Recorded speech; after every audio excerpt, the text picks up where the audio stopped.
Salut tout le monde, aujourd'hui on va se retrouver pour une vidéo où je vais présenter des théories Breath of the Wild 2. Comme vous le savez sûrement, il y a eu un Nintendo Direct il y a pas très longtemps pour le 3, et le deuxième trailer de Breath of the Wild 2 est sorti tout simplement.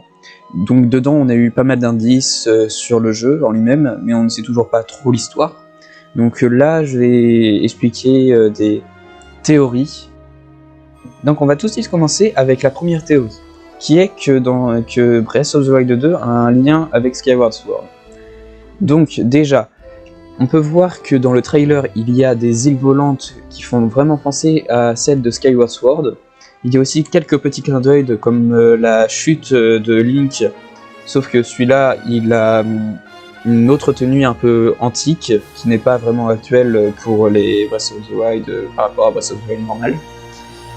Et donc, vu que le Link a une tenue antique et qu'il se peut que ça se passe avant Skyward Sword, et bah je pense qu'il peut y avoir un changement chronologique dans l'ordre des Zelda.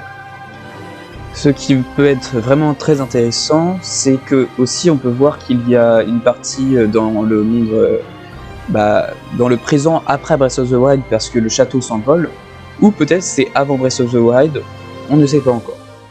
Et donc, vu que ça se passerait dans le passé, je pense qu'il pourrait y avoir... il pourrait parler des technologies Sheikah à leur construction. Par exemple, la construction des créatures divines. Vu qu'ils peuvent comme ça ajouter certaines armes Sheikah ou certains monstres Sheikah comme cela. Vu que rien n'a...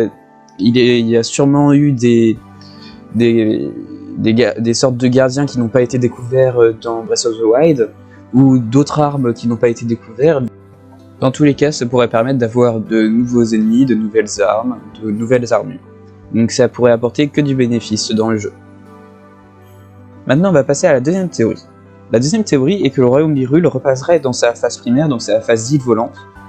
Je dis ça parce que on peut voir dans le deuxième trailer de Breath of the Wild 2 que le château est en train de se décrocher du sol pour monter vers le ciel, et donc il est possible que ce soit la toute première partie qui s'envole et que le reste s'envole aussi. Donc ça recréerait Celesburg, mais actuel, dans le futur tout simplement. Donc l'histoire ne se passerait pas dans le passé mais dans le futur. Donc peut-être que comme ça ils vont redécouvrir des trésors Sheikah, des nouvelles créatures Sheikah qui étaient cachées sous le sol vu que le sol part vers les cieux. Donc, et aussi peut-être que la timeline, ça serait on a eu deux versions de la timeline lors de Breath of the Wild. T'as la partie où Ganon a été vaincu 100 ans avant, et la partie où Ganon a été vaincu 100 ans après, qui est représentée par Hyrule Warrior et Breath of the Wild. Donc peut-être que ça sera une troisième partie, ou la suite d'une des deux parties. Ça, on ne sait pas encore. Donc maintenant, on va passer à la troisième théorie sur ce jeu. Donc l'histoire se passerait avec un côté l'histoire d'un ancien Link, et d'un autre côté un autre Link qui serait dans le présent tout simplement. Je dis ça parce qu'on voit deux Links différents. Un qui a un bras Sheikah. Je vais pas m'attarder dessus parce qu'il y a pas mal de théories dessus, mais là je vais parler de l'histoire globale. Et un Link qui a une tenue normale et qui a toujours son bras. Et on les voit tous les deux dans la carte en train d'avancer tout simplement.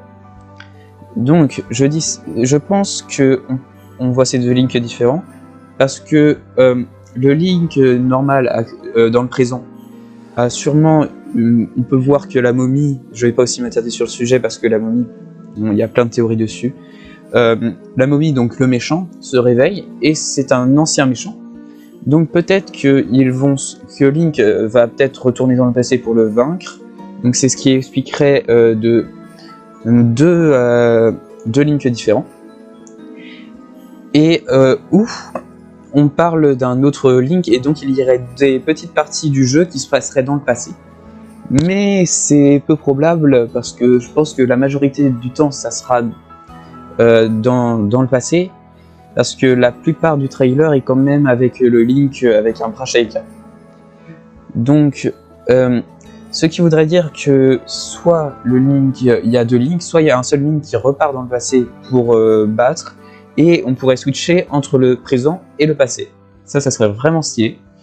Et donc, ça pourrait, soit il retourne dans le passé pour le vaincre, soit il y a deux options, soit on le vainc dans le présent et dans le passé, soit il retourne dans le passé pour avoir des informations ou pour trouver un artefact ou quelque chose pour le vaincre dans le présent. Donc ça expliquerait comme ça les deux histoires différentes et deux gameplays différents. Donc chacun aurait des pouvoirs différents. On peut voir que le Link Sheikah a un pouvoir qui peut traverser tout simplement. Bon, je vais pas m'attarder sur le sujet, mais on peut voir qu'ils ont des pouvoirs différents. Maintenant, on va passer à la dernière et quatrième théorie. Donc la théorie, ce serait que Link serait retourné tout simplement dans le temps à cause d'un événement, mais involontairement. Parce qu'on a pu voir dans Hero Warrior que le voyage dans le temps était possible, mais on ne sait pas s'il peut retourner dans le présent. Parce que le mini-gardien est quand même juste allé dans le passé, mais n'est pas retourné dans le présent. Donc ça veut dire que le Link, comme la troisième théorie, le Link actuel et présent serait le même. Donc si on suit cette théorie, ça voudrait dire que Link serait bloqué dans le passé, et devrait vaincre une nouvelle fois le méchant de Skyward Sword, ou peut-être qu'il essaie de trouver un artefact ou quelque chose comme ça qui permettrait de retourner dans le présent pour vaincre l'ennemi. Donc dans tous les cas, il y a forcément, dans toutes les théories, il y aura forcément un voyage dans le temps ou deux Links différents dans des époques différentes, ou tout simplement deux timelines différentes dans le même jeu. Merci d'avoir regardé cette vidéo, n'hésitez pas à liker la vidéo, à vous abonner, et aussi à mettre vos théories dans les commentaires.